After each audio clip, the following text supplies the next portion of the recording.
My confidence level at any point in my career, it was always way too high, 100%.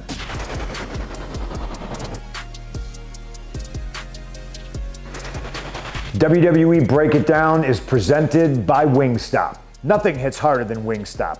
12 bold flavors, wings, sauced and tossed fresh, and fries that don't quit.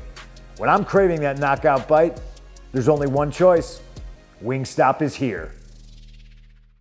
Beautiful, beautiful Chicago flag gear. Me with the World Heavyweight Championship. If you really look close at the nameplate, that is a paper nameplate. That's how planned out my life was at that time. I won the Money in the Bank briefcase at Wrestlemania, and I really thought I was going to be the first clown to cash in and be unsuccessful. So I was as shocked as anybody that I cashed in successfully on Edge, and we weren't prepared at all, so they had to print out a paper nameplate. The lip ring, yeah. I look back at it like, because I see a lot of people nowadays wrestling with all kinds of jewelry and stuff that on, and I don't know why anybody didn't just grab that lip ring and just rip it out of my head, because I feel like I want to do that to people now. When one of my little sisters turned, I don't know, was it 18? I think she wanted to get her belly button pierced, and I took her, and she chickened out at the last second, and to show her that it didn't hurt, I got my lip pierced and just did it, didn't flinch, and she was like, oh, okay, and then she followed through with her piercing. So it wasn't a really detailed, thought out thing, like most of the decisions in my life. All right, 2009, substantial rivalry in my career. I still have awful hair. Just waiting for one of these pictures where I actually have decent hair. This is Staples Center, SummerSlam, TLC match. And I do not like ladders, absolutely not. And you just see all the plunder. You see, I mean, there's like 1, 2, 3, 4 ladders in the background. This is no doubt one of the most brutal match concepts ever conceived. It's all about destruction. May the most extreme man win. How did I choose yellow? A lot of the things I did back then and since I debuted was I looked at everything as an artist does. I looked at the negative space, like what weren't people doing, what colors weren't people wearing, and I tried to kind of fit into those spaces. So that's why I chose yellow. It pops, it's like one of the first colors that your eyes see, your brain recognizes. Moving on, we're still here in this moment. You see, I have defeated Jeff Hardy, as I always did, and I'm standing tall at the end of SummerSlam. This is a big moment for me, sold out the Staples Center, and for that time in my career, that was a bit of a feather in my cap. Me versus Jeff being a superstar, in a position above me, helped elevate me, and I got to talk, which was obviously my bread and butter, but if nobody knows, nobody knows. So this was my real first exercise in being able to show people that I can captivate and draw you in emotionally with just my words. And this, I think, kind of leveled me up a little bit. Where was your confidence level at this point in your career? My confidence level at any point in my career, it was always way too high, 100%. You couldn't, in the best, most respectful way possible, you couldn't tell me, I was given the chip and I ran with it. And I did some of the best work at that point of my career. Next picture is a classic, a really great moment. I think maybe opened up a lot of people's eyes backstage as to how my brain works, and that I really did have a mind for wrestling at the time, because this is just pure. This is evil in a way, this is being able to manipulate and upset people in the audience. I beat Jeff in a loser leaves WWE cage match, capping off the entire feud, and then I'm always looking for a way to just habitually step over the line, and this was that. I got to come out to Jeff's music, dressed as Jeff, face paint on.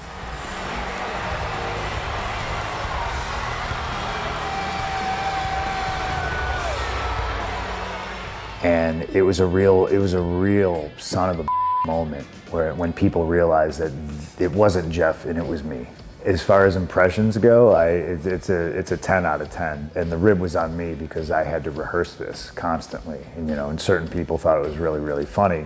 No, you got to dance like Jeff. So I had to all out dance like Jeff and do this during rehearsal, like ad nauseum, like 10 times over. You can see right there, like you squint and that looks like Jeff doing the little dance, and I got the outfit on. Classic. 2010, a good year. Now we're cooking with gas. Now you're looking at a real bad guy. I got the long hair, I got the length on the beard. I still have earrings, which tells me that this is prior to my elbow surgery. After a while, having to take piercings out for surgeries, you just leave them out. It doesn't matter anymore. But also I'm rocking the Magnum PI 1986 chest hair, and it looks really, really good. And you see here the first picture of the Straight Edge Society. Very underrated stable, had a lot of potential to do more, but I got a lot out of it that a lot of people didn't think I would be able to. In continuation to what I said earlier about battling with Jeff Hardy and the audience in the office realizing that I could talk, a whole bunch of responsibilities started getting dumped on me in ways of longer segments on television to cut promos and to talk. It got so much that I was cutting promos in the middle of a Royal Rumble. Tonight I become the first ever straight edge Royal Rumble match winner. Starting to gain my footing and be really known as a very reliable person on the microphone. 2011, this is a big year. Here I am as leader of Nexus, and I am flanked by two, are they second, third generation wrestlers? I know Hennig is, and my old friend Husky Harris, AKA Bray Wyatt. What's funny about this is, like, shortly after the formation of this, we broke up. And I remember a conversation, I was upset for Bray because he was being sent back down to developmental. And he was in high spirits, and he said to me, "Hey, don't worry, man." He's like, I'm gonna go back down there, I'm gonna figure myself out, and I'm gonna come back up here, and someday me and you are gonna main event Wrestlemania. And I thought that was really cool. Oh, look at this. Unfortunately, just before this picture, the legendary Randy Macho Man Savage passed away. So I wanted to pay homage to a classic pair of gear. Twofold, really. Pink looks great on me. And this is an homage to the gear he wore at WrestleMania 3, taking on Ricky the Dragon Steamboat. Now, I commissioned my gear maker at this time to make this gear. And I won't name names, but somebody very high in the office walked past and saw it and found me and said, "Do not wear that gear on television." And I said, "You got it." And I wore the gear on television because that's what I do. I'm gonna pay homage to Randy Savage, whether you like it or not. As a fan, Macho Man to me was, I'm a hardcore wrestling fan, so we tend to gravitate towards the guys that we feel aren't getting the spotlight we think they deserve. We maybe feel like, oh, Macho should have been in Hogan's spot.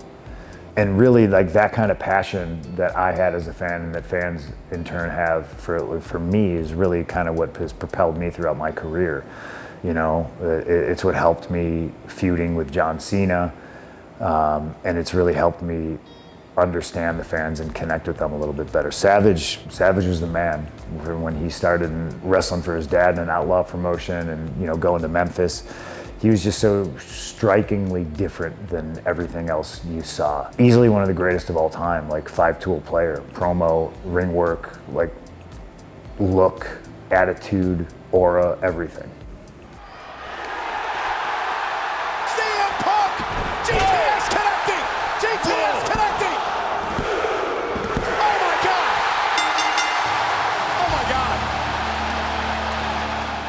It's a match that everyone says is a classic now. It was a big moment in my career in front of my hometown friends and family. I talk about moments where I feel like, oh, I made it. My first WrestleMania, that was a moment where I made it. And I mean that in two different ways. Like, I've made it, but I made this moment. This whole thing. This is in the city where I was born and raised. This is where I would go watch shows. This is a moment that was truly Chicago made. This past WrestleMania, I had the honor to induct Bret Hart versus Stone Cold Steve Austin, WrestleMania 13, in that same building into our Hall of Fame. And I can only imagine someday somebody is going to be inducting Money in the Bank 2011, CM Punk versus John Cena, into the Hall of Fame as a big match moment. The final picture of 2011 really just kind of says it all. And on the cusp of a retiring John Cena makes this picture mean that much more. I'm holding the WWE Championship, the same one that Bruno Sammartino held for 6+ years, the same one that Hulk Hogan held, Randy Savage. A lot of greats held this title. Maybe not this ugly spinner version of it, but you know what I mean. And with John Cena's name on the nameplate, really kind of, this is an impossible picture. This is an impossible thought. In my hometown, winning the world title with John Cena's name on it. I mean, probably just 6 months prior to this, if you would have told me it was gonna happen, I wouldn't believe you. Oh boy, you talk about classic gear. Night of Champions, Boston. I'm wearing of course we're in Boston, so I'm wearing New York Yankees colors and pinstripes. Big, big, big, big heat, as we say in the business. Brilliant, really brilliant. Again, one of one gear. Wore this one time and it's just sitting in my house somewhere. John Cena is from Boston, but a lot of the bigger market towns at that time booed John Cena. You get booed in New York, you get booed in Chicago, you get booed in Boston, which is funny because he's the biggest hero Boy Scout since, Bob Backlund. So it was always a challenge because I don't ever want to be the bad guy that people cheer. I always want to be the bad guy, and my job is to make the good guy look cool.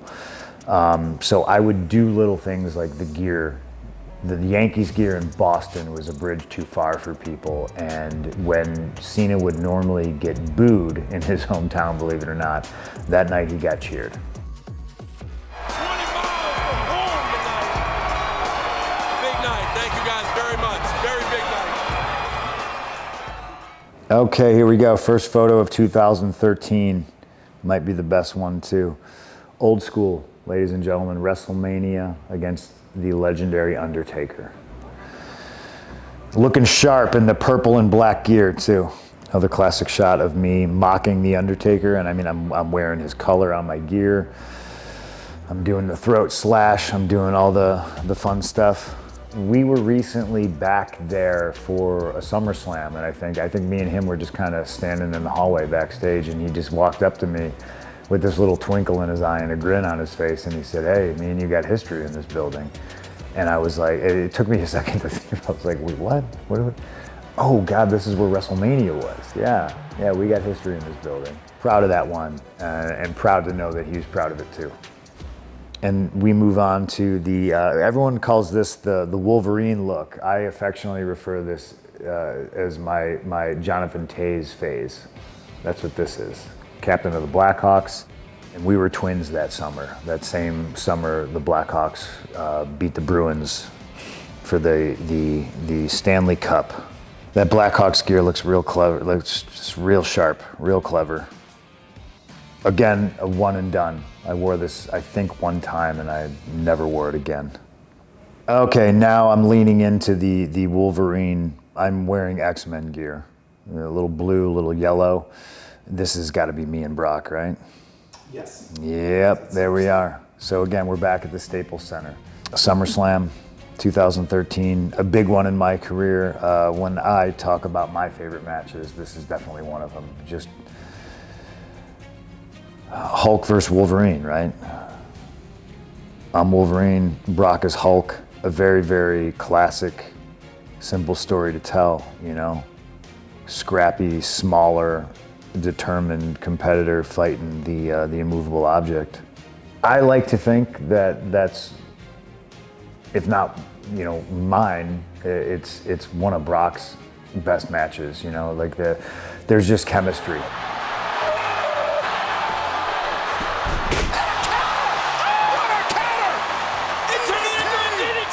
I do remember, I think there was a post-show that Shawn Michaels was on, and he was just, you know, I think he just kind of stepped outside of the HBK character for a second, and he was just like, CM Punk, Brock Lesnar, thank you.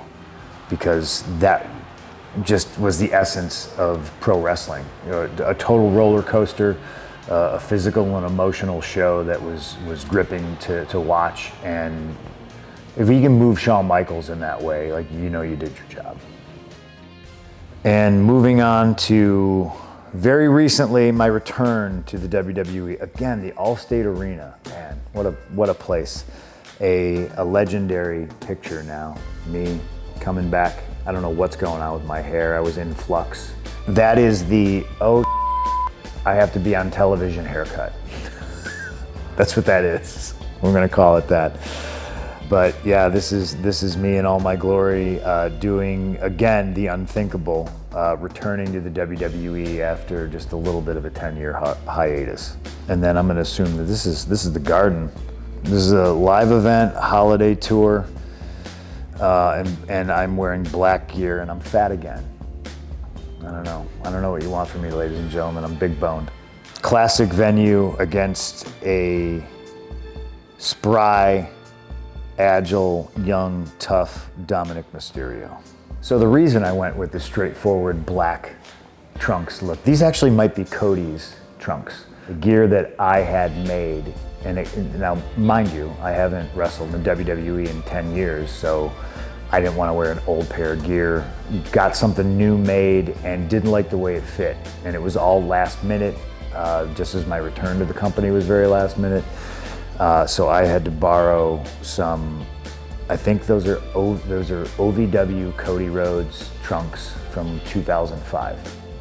Classic. We await the Mattel action figure. Here we go. Now we're getting back in the groove of things. I'm not so fat anymore.